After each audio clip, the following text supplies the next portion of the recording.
मैं हूं रत्ना और आप देख रहे हैं सी न्यूज भारत। आए रुख करते इस खास खबर की ओर। खबर यूपी के जनपद रायबरेली से है, जहां भाजपा के पूर्व लोकसभा प्रभारी वीरेंद्र तिवारी आज रायबरेली के लालगंज कस्बे पहुंचे हुए हैं, जहां पर उन्होंने एक प्रेस कॉन्फ्रेंस कर सरकार की महत्वाकांक्षी योजनाओं की विस्तार से चर्चा की है। वहीं महारानीगंज में व्यापारी हत्याकांड को लेकर कड़ी निंदा की और कहा कि अपराधी बिल्कुल बख्शे नहीं जाएंगे, उनको कड़ी से कड़ी सजा दिलाई जाएगी।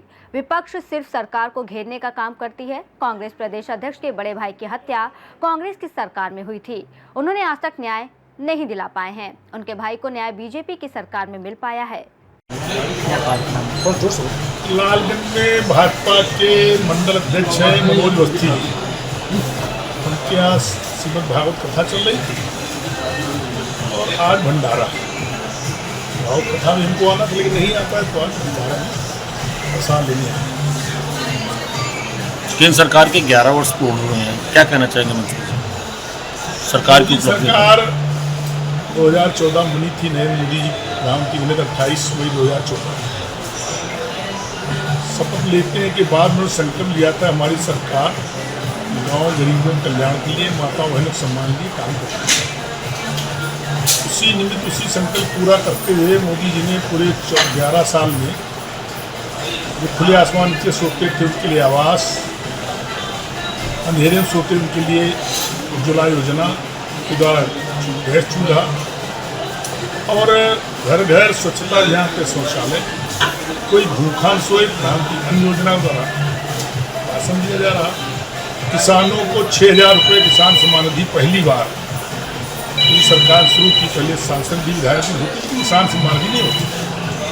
इनका तमाम योजनाएं मोदी सरकार द्वारा शुरू करके गांव गरीब किसानों कल्याण के लिए, माता बहनों सम्मान के काम किया गया। उसी को गांव-गांव पहुंचाने के लिए भारतीय जनता पार्टी पदाधिकारी कार्यकर्ता निरंतर चौपालों माध्यम से, घर संपर्क माध्यम अभियान चला रहे हैं। ऑपरेशन सिंदूर पर क्या कहना चाहेंगे? 22 अप्रैल को जो कश्मीर में घटना घटी, उसमें प्रधानमंत्री जी ने संकल्प लिया था इसका माकूल जवाब हम देंगे, आतंकवादियों को सबक सिखाएंगे। समय स्थान ये सब सेना को सौंप दिया गया, सेना तय करेगी। उसी के अनुसार 3 दिन का जो ऑपरेशन सिंदूर चला, सब लोगों ने देखा। आतंकवादियों का सफाया किया गया, उनके 9 अड्डे नष्ट किए गए और 11 पाकिस्तान एयरबेस सेंटर नष्ट किए गए। पहलगाम की घटना का पूरा बदला लेते हुए, सबक देते हुए संदेश दिया गया, फिर कोई घटना होगी तो उसका बिना इंतजार किए माकूल जवाब दिया जाएगा। सावन माह आने वाला है, कांवड़ यात्रियों के लिए क्या व्यवस्था है सरकार की? कल से श्री बाबा अमरनाथ बर्फानी की यात्रा शुरू हुई है। हमने कल लखनऊ में 51 श्रद्धालुओं के जत्थे को रवाना किया। अमरनाथ यात्रा पर श्रद्धालु रायबरेली से भी जा रहे हैं, यहाँ लालगंज से भी जा रहे हैं। पूरे देश से श्रद्धालुओं का वहाँ पहुँचना होगा। श्री अमरनाथ बर्फानी की यात्रा, अमरनाथ यात्रा सकुशल प्रत्येक वर्ष तरह होगी और सभी श्रद्धालु वहाँ पहुँचेंगे। भगवान भोलेनाथ की कृपा सब पर बरसेगी, उनके माध्यम से पूरे देश पर हम लोगों तक उनकी कृपा पहुँचेगी। सर, इटावा कांड पर क्या कहना है, जो जाति उस पर ले जाना चाह रही समाजवादी पार्टी? इटावा का जो कांड हुआ है, क्या पूछ रहे हैं? इटावा कांड को जो ब्राह्मण वर्ग से जो यादव हो रहा है या समाजवादी पार्टी जिसको बढ़ावा दे रही है, उस पर क्या कहना चाहेंगे? समाजवादी पार्टी का कोई मुद्दा विषय नहीं है। हर मुद्दे को घुमा फिराकर मतदाताओं को भ्रमित करने का अभियान का चलता रहता है। इटावा की घटना भी जानबूझकर वहाँ पर समाजवादी पार्टी के लोगों ने समस्या सी पैदा की। पूरे प्रदेश का ध्यान केवल वहीं पर जाए, अपने लोग लगा करके एक माहौल खराब करने का काम किया जा रहा है। पूरा जनमानस धर्म में आस्था रखता है, सनातन में आस्था रखता है। और रही बात कथा, कोई भी कह सकता है, लेकिन ये रीत नीत सिद्धांत के अनुरूप, सनातन धर्म के अनुरूप कोई कर सकता है। रायबरेली जिले कितने से कथावाचक हैं जो ब्राह्मण नहीं है। एक कुंसा के रामबरन सिंह जी थे, हम लोग लखनऊ तो जाते थे, राम बदन जात त्यागी तो बताते हम छत्री हैं, कथा कहते हैं, तो हम यादव कथा कहते हैं। लेकिन जिस तरह कथावाचक ने अमर्यादित आचरण किया उस पंचायती चुनाव को लेकर के क्या तैयारी है भारतीय जनता पार्टी? अभी 23 जून को हम सबके राज डॉक्टर श्याम प्रसाद मुखर्जी का बलिदान दिवस मनाया गया था। जम्मू कश्मीर भारत का भी अंग है, वहाँ दो विधान दो निशान दो प्रधान नहीं चलेंगे, इसका विरोध करते हुए उन्होंने जम्मू कश्मीर कूच किया था और 23 जून 1953 में उसमें हत्या हो गई थी। वो दिवस बलिदान दिवस को याद करते पार्टी के सभी कार्यकर्ताओं ने उसे एक संकल्प रूप में मनाया। माननीय नरेंद्र मोदी जी ने 5 अगस्त 2019 को धारा 370 समाप्त करके जम्मू कश्मीर को वास्तव में अभिन्न अंग रूप में उसे स्थापित किया। 25 जून को आपातकाल दिवस, कांग्रेस लोग सपा लोग कहते हैं कि बीजेपी लोग संविधान बदल देंगे।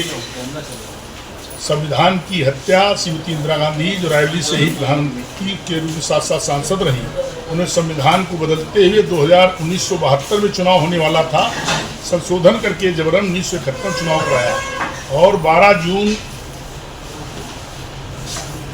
को 1975 में हाई कोर्ट के मुख्य न्यायाधीश जगमोहन लाल सिन्हा के द्वारा उनकी निर्वाचन की योग्यता को निरस्त करते हुए चुनाव वैध घोषित किया था।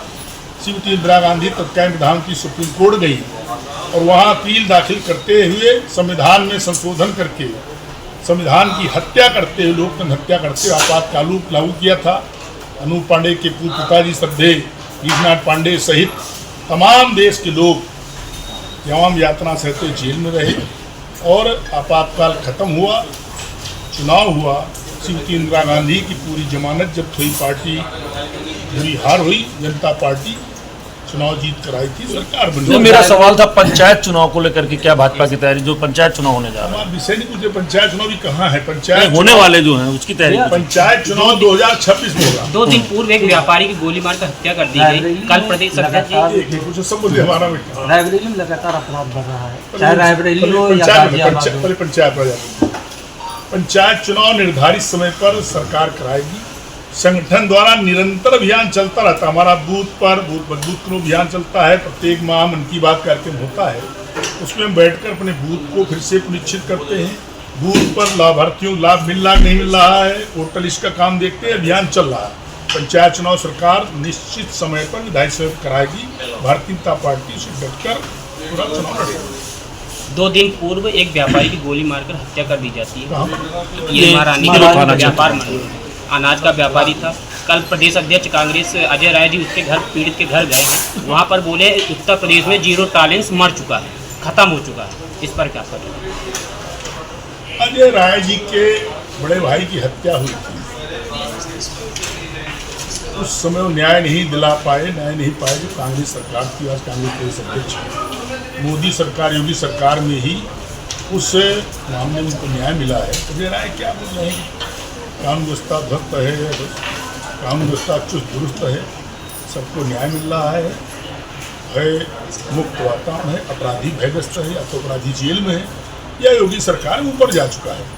कोई घटना हुई होगी, संज्ञान लेंगे, जानकारी में आएगा, उसकी कार्रवाई कराएंगे, कप्तान बात होगी। अभी प्रयागराज में आपने घटना एक भीम आर्मी के द्वारा जहाँ तांडव जो किया गया था, उस पर आप क्या कहेंगे? मतदाताओं गुमराह करके चंद्रशेखर रावण सांसद तो बन गया, लेकिन उसकी सोच पहले भी समाज तोड़क थी, विभाजनकारी सोच थी और उसी तरह का प्रचार करके गंदे विचार के माध्यम से। रायबरेली से सी न्यूज संवाददाता मृदुलेश त्रिपाठी की रिपोर्ट। इस रिपोर्ट में फिलहाल इतना ही। देश और दुनिया की तमाम बड़ी खबरों के लिए देखते रहिए सी न्यूज भारत।